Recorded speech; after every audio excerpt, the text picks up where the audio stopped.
Welcome to Level Up Sports 10. Today, I will be getting to the college football week for just different things that came to mind that I was going to look at and speak to you about today, which caught my eye. Of course, we got some big games with undefeated teams in the Big Ten battling this week, couple games in the SEC, Big 12 showdown.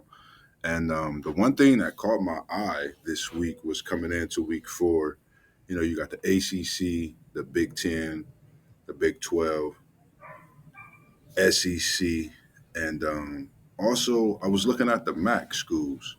MAC seems like it's a pretty tough, stout conference this year with the likes of the Huskies and Northern Illinois, who upset Notre Dame a few weeks back.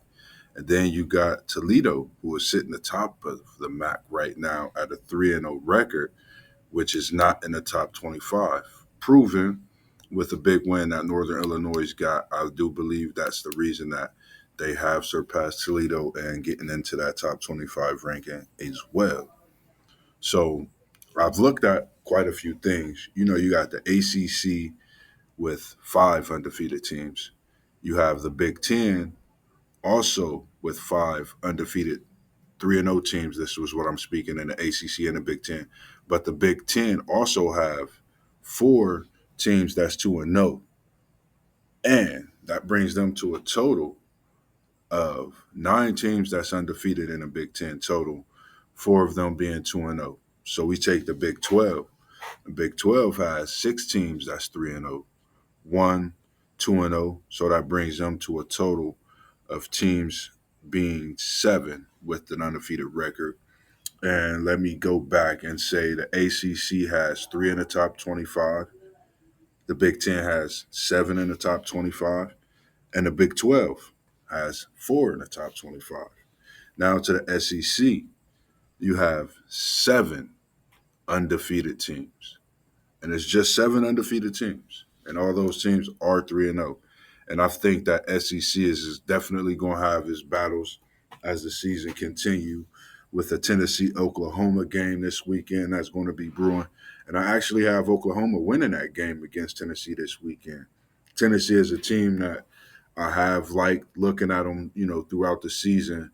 But I think this is a tough test to go into Oklahoma and get a win. And this is a game that Tennessee is definitely going to have to prove themselves. Um, I'm one of those guys that want to see how they fare in this game.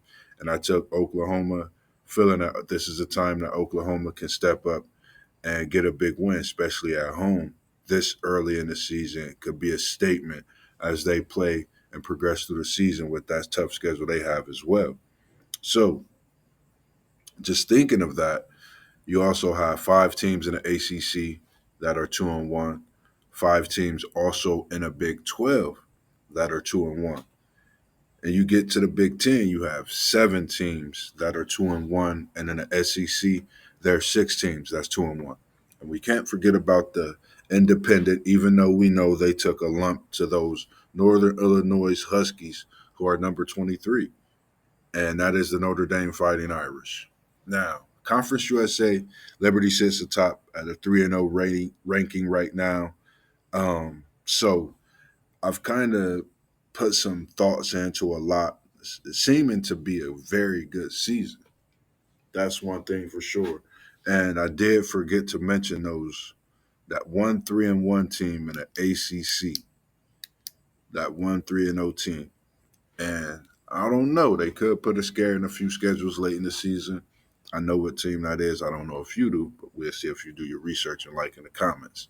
But at the same time, I think it's going to be a great college football season that we've been seeing so far, week in, week out.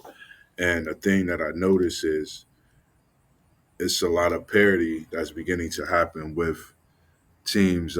Let's say we may feel would be an upset or things like that. I think with the transfers and all of the different coaches that's coming in, some players is just fitting the system perfectly, and it gets to winning seasons or just a winning record to start the season and through the season, those sorts of things. Um, Now, one game I did want to talk about was the USC and Michigan game. That's probably I would say one of the biggest games this week. Um, Me personally, I just like how USC is playing football. USC has been playing some very, very good football on both sides. Michigan, on the other hand, has been kind of been up and down, trying to figure out who's who at the quarterback. And now that they've went with Orgy to start, we can see how things will go from there. Michigan is, of course, coming off a great season, and it's a lot of things that definitely need to be answered. We could definitely see if they get answered this Saturday. But myself, I got USC winning this game. I think this would be a big statement game for USC as well as they continue to march through the season in that Big Ten. And I think that Big Ten is, after I looked at it on paper, I had a different outlook a few weeks ago, feeling that the SEC was a pretty tough conference. And I think um, they're both pretty tough. And now, when you even look at the Big 12 is a pretty tough conference. And with so many different schedules that's going to happen in the next few weeks with teams playing each other ranked, not ranked, to where teams could possibly drop, take a loss, and possibly in some situations, depending on when you take your loss, be out of the playoff picture. As you can see for my Florida State Seminoles, we've been out the playoff picture since week 2 and definitely after week 3. So we need to bounce back and get a win with California this weekend and just try to put some victories to the season, I would say. That's the only thing I'm looking forward to. I'm personally not watching my Seminoles. I'm going to look forward to the highlights, but I feel that we could definitely go out and get a win. Now, Heisman has been a question of talk as well this season. We have quite the athletes out there that we're seeing this year, and we were talking WTP Sports Deuce. Make sure you subscribe to that page as well. City League TV will be coming soon. As we were talking yesterday in our college football talk, we seen Cam Ward, uh, Travis Hunter, uh, being some of those in the Heisman. You got Ashton Gentry as well, Nico from Tennessee also in that picture, and just a few names. Other than those, I think Jalen Milrow would be one that we look at as well. Shador Sanders also, and the one thing I will say about Travis Hunter and being able to play both sides of the ball, special talent that we're being able to see this year in college football. If we didn't get a chance to see him last year, I've been glued into watching him since even when he was at Jackson State, and just watching a lot of preparation. And even as they've been at Colorado these past few years, I just like how they they train his work ethic, excuse me, and it shows on the field. When you are able to go in the room and put that type of work together, whether it's watching film, studying the plays, and when you're playing on the offensive side, that's also another playbook that you have to indulge in as well.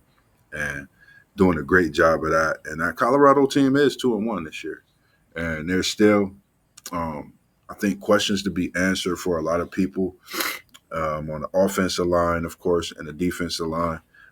They only gave up one sack in that last game, and they look really good. They look really good. Different things they were doing as well. A lot of receivers was catching the ball. Defense was pretty good, flying around as well, even with Shiloh Sanders out. So I think when we start to look at teams and it may be a lot of hype around whether it's a player or the team itself, sometimes we got to give them a little time to gel because as a player, I'm sure there's times where all the noise can sometimes not bother them, but be, a little irritating at times to where they just want to lock in and put their focus on what their craft is itself, which is being a student athlete, going to class and making things happen on the field with the practicing and preparing themselves with their workouts to perform. So, a few other games um, that we can look at this week. We have a Miami and South Florida game. And I think that's a very, very scary game for Miami this week, going to South Florida. We know how South Florida played against Alabama a few weeks back and gave Alabama a little scare before Alabama was able to break away with that. And I'm sure that the coaching staff has locked in on those key factors and what made that game turn out the way it did for Alabama getting that win and them not walking away with a win themselves. And I think that they'll be more prepared with it being a Florida game. Some of the players, I'm sure, played with each other in high school, even personally know each other from growing up and all those type of things as well. And I just think that'll be a definite game to watch. So I'm gonna definitely keep my eyes locked in on that game as well.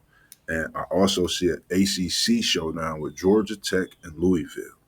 I got Louisville winning this game.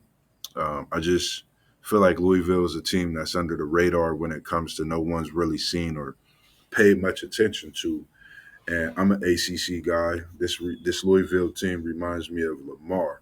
I'm not saying that the quarterback is Lamar Jackson. It's just that team when they would score those type of points, no one really paid attention to them, and then they just took off and they went to another level. So I'm definitely paying attention to that Louisville team, and I got them winning this one at home against Georgia Tech. Also, just some ACC sleepers to look at. Make sure you watch Duke. Make sure you watch Pitt. Those are two teams that's definitely getting to the football this year, and they both come in another week undefeated. And that'll be something to see if those teams both could continue that throughout the season in the ACC. Um, for the rest of the weekend, I have the Utah at Oklahoma State game to look at. Will definitely be locked in tonight. That Big Ten undefeated battle with Illinois and Nebraska. It'll be a showdown. So make sure you tune into that. Uh, please feel free to like, subscribe, drop all your comments in. Tell us about anything you want to know. We can get to it. We could talk about it. Um, but please make sure you subscribe to Level Up Sports 10. That was my breakdown for your college football weekend. And just a couple of things that I always looked at and thought was interesting going into week 4 and the rest of the college football season. So, with that being said, peace.